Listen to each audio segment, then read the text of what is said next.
नमस्कार दोस्तों, आप सबका स्वागत है हमारे चैनल नेक्स्ट 9 स्पोर्ट्स में। मेरा नाम है दीपक गुप्ता और मेरे साथ है नीरज भंडारी सर, जो आपको बताएंगे कि जो उथल पुथल मची हुई है टीम इंडिया के खेमे में कप्तान को लेकर। टी20 का कप्तान बदला जा चुका है। टेस्ट का जो न्यूजीलैंड के साथ सीरीज होनी है उसका एक मैच की कप्तानी अजिंक्य रहाणे संभालेंगे, ये भी खबरें आ रही हैं। लेकिन ओडीआई की कप्तानी क्या विराट कोहली छोड़ेंगे? अगर छोड़ेंगे तो कौन थामेगा ओडीआई में कप्तानी के तौर पर टीम इंडिया का हाथ? क्योंकि टी20 में हमने रोहित शर्मा का आईपीएल में फॉर्म देखा, कप्तानी बेहतरीन करी है, लेकिन ओडीआई में उनको इतना आजमाया नहीं गया है, तो वो एक फैक्ट साबित हो सकता है। लेकिन क्या आपको लगता है विराट कोहली कप्तानी छोड़ सकते हैं? अगर छोड़ेंगे तो टेस्ट और ओडीआई का कप्तान कौन होगा, आप बताइए सर। बिल्कुल मैं बताना ये चाहूंगा कि रवि शास्त्री का भी एक हालिया कमेंट सामने आया है कि जिस तरीके से रवि शास्त्री ने कहा है कि हाँ, विराट कोहली अपनी बैटिंग में थोड़ा सा और फोकस करने के चलते ओडीआई से भी यहाँ पे थोड़ा सा कप्तानी का जो भार होता है, एक्स्ट्रा प्रेशर जो होता है, उसको यहाँ पे छोड़ देंगे और ओडीआई की कैप्टनसी भी वो बिल्कुल ही छोड़ सकते हैं। मतलब वाइट बॉल जितनी भी क्रिकेट खेली जाएगी उस सब में कैप्टनसी हमें कोई नया कैप्टन ही यहाँ से देखने को मिलेगा, ये रवि शास्त्री ने अंदाजा कहा है। और अभी तक कंफर्मेशन नहीं है ये विराट कोहली की साइड से। उन्होंने टी20 वर्ल्ड कप से पहले कहा था कि टी20 में जरूर मैं कैप्टनसी छोड़ दूंगा, लेकिन ओडीआई में ये कैप्टन छोड़ दूंगा, ये अभी तक विराट कोहली की साइड से नहीं आया। लेकिन हाँ, रवि शास्त्री ने बिल्कुल आशंका जताई है कि ये हो सकता है कि हाँ, विराट कोहली ओडीआई की कैप्टनसी भी छोड़ सकते हैं। बहुत सारे ऐसे बिल्कुल सोर्सेज के द्वारा भी यहाँ पे बातचीत हो रही है कि हाँ, विराट कोहली छोड़ सकते हैं। थोड़ा सा वो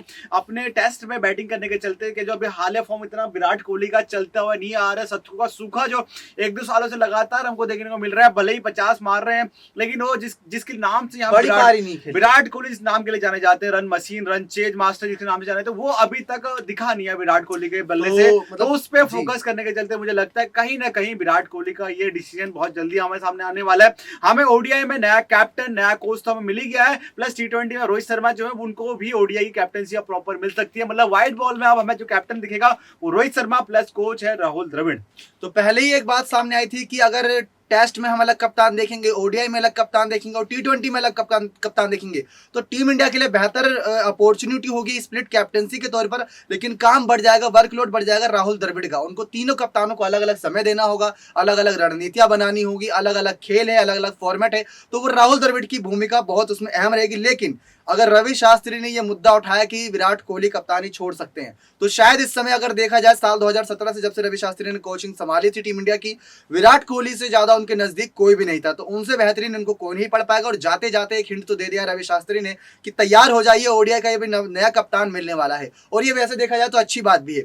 सवाल तो अभी भी उठ रहे थे कि अगर टी20 वर्ल्ड कप इस साल का जीतना है तो रोहित के हाथ में कप्तानी पहले ही दे दो। अगर आप कप्तानी छोड़ भी रहे तो आपको पहले नहीं बताना चाहिए था अपने टीम के खिलाड़ियों को, उससे खेल पर बहुत फर्क पड़ता है। और हमने देखा ही पहले खेल से पाकिस्तान के खिलाफ से टीम इंडिया उस जज्बे के साथ नहीं खेली थी जिस जज्बे के साथ टीम इंडिया दिखती है अक्सर मैदान पर। तो विराट कोहली के वो फैसले टीम इंडिया के लिए थोड़े यहाँ पर नुकसानदायक साबित है। अगर पाकिस्तान और न्यूजीलैंड में से कोई एक मैच भी जीत जाते तो आज हम सेमीफाइनल और फाइनल में दोस्तों टीम इंडिया की बात कर रहे होते। लेकिन अगर बात करें कोच राहुल द्रविड़ की, तो उनकी भूमिका पर जो सवाल उठ रहे हैं, अगर स्प्लिट कैप्टनसी होती है तो क्या फर्क पड़ेगा, और अगर एक ही कप्तान रहता है तो क्या फर्क पड़ेगा? अभी क्या मानना है इस पे? बिल्कुल, जब तक धोनी थे तब तक वो स्प्लिट कैप्टनसी का बिल्कुल भी सपोर्ट नहीं करते थे। वो चाहते थे कि तीनों फॉर्मेट्स में एक कप्तान हो, क्योंकि भली भांति जानते हैं जो टेस्ट खेलता है वो ऐसा तो है नहीं कि इंग्लैंड क्रिकेट की तरह की जो प्लेयर टेस्ट खेलेंगे वो ओडीआई नहीं खेलेंगे, वो टी20 नहीं खेलेंगे, ऐसा नहीं होता। कुछ 5-6 खिलाड़ी ऐसे होते हैं टीम में जो हर एक फॉर्मेट खेलते हैं, चाहे वो टेस्ट हो, चाहे ओडीआई हो, चाहे टी20 हो। तो भारत में भी ऐसी था, लेकिन अब जो चीजें बदली है कि विराट कोहली ने जो फैसला लिया,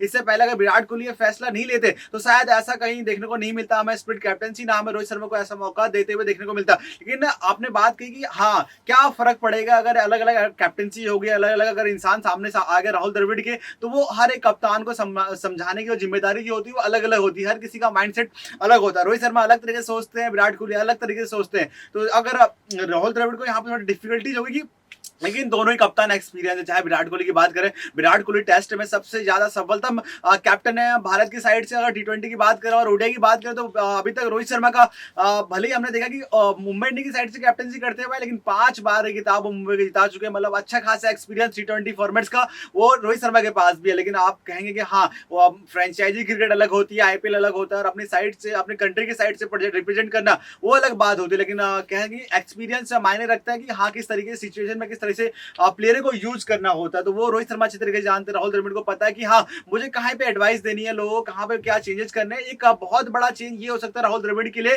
कि अब टीम बहुत एक नई तरीके से बनानी पड़ेगी। विराट कोहली अब नहीं है सामने, हमारे पास शिखर धवन नहीं है, तो एक नई टीम सामने आई है न्यूजीलैंड के साथ, जो हमारी टीम T20 होने जा रहा है, T20 वर्ल्ड कप के बाद, उसमें बिल्कुल रिफ्रेश हमको एक टीम मिल रही है, प्लस कप्तान भी हमें रोहित शर्मा देखने को मिल रहे हैं, राहुल कोच भी राहुल द्रविड़ है। तो ये जो अभी चेंजेस सामने आए हैं बिल्कुल बहुत बड़े चेंजेस हैं। हमारे पास बॉलिंग कोच भी नए हैं, हमारे पास फील्डिंग कोच भी नए आए, बैटिंग कोच भले ही सेम है, लेकिन इतने सारे चेंजेस होने के बावजूद क्या हमें देखने को मिलेगी न्यूजीलैंड जैसी टीम जो कभी भारत उनसे T20 में जीता ही नहीं है, तो वो भी इंडिया में, खासतौर पे आपने देखा होगा इंडिया में किस तरीके से न्यूजीलैंड हराती है।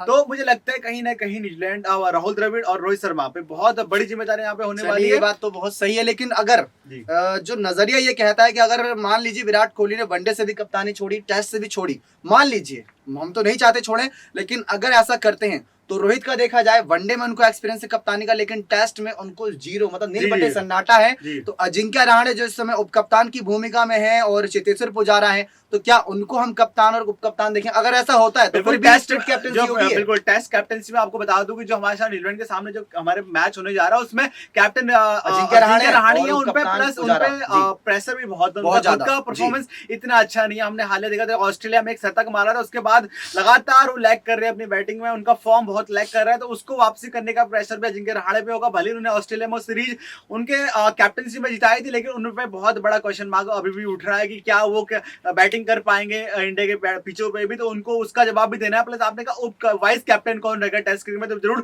चेतेश्वर पुजारा का नाम सामने आ रहा है, बहुत लंबे टाइम से टीम के साथ जुड़े हुए, प्लस रोहित शर्मा के साथ ना होना टीम में, प्लस विराट कोहली का ना होना, तो बिल्कुल सीधी सी बात है कि चेतेश्वर पुजारा ही ऐसे प्लेयर है जिनके पास ये टीम जाती है। लेकिन अगर एक चीज देखे तो बहुत अटपटी सी मैंने भी नोटिस की है, जैसे अगर बात आती है कि विराट या रोहित कोई भी रेस्ट मोड पे जाता है तो ऐसे खिलाड़ी को कप्तानी सौंपी जाती है जो खेल भी नहीं रहा इस समय। अगर बात करें श्रीलंका सीरीज की तो शिखर धवन इस समय स्क्वाड में भी शामिल नहीं, उन्हें कप्तानी सौंपी गई वहां पर। और बात करें अभी इंग्लैंड के साथ हाल ही में टेस्ट चल रहा था तो रहाणे की जगह बनती नहीं नजर आई थी, लेकिन अब बात आई टेस्ट की फिर से तो रहाणे को कप्तानी सौंप दी सीधा। तो ये कुछ अजीब नहीं लगता? मतलब जिस खिलाड़ी का फॉर्म नहीं है पहले आप उसे बाहर बैठाते हो, और जब बात आती है कप्तानी की तो आप उसको कप्तान के तौर पर एज अ टीम का साथ भेज देते हो। नहीं, आपने बात कही शिखर धवन और रहाणे की, बहुत डिफरेंट प्लेयर है। एक तो एक टेस्ट खेलते हैं पूरे तरीके से, एक ओडीआई और T20 फॉर्मेट्स खेलते हैं। जहां धवन की बात आपने कहा तो उनको इंग्लैंड की सीरीज में नहीं रखा था, आपने सही कहा था। इंग्लैंड की जो टेस्ट सीरीज चल रही थी तो शिखर धवन का नाम नहीं था, फिर बीसीसीआई ने बिल्कुल यहाँ पे कहा कि हाँ हमें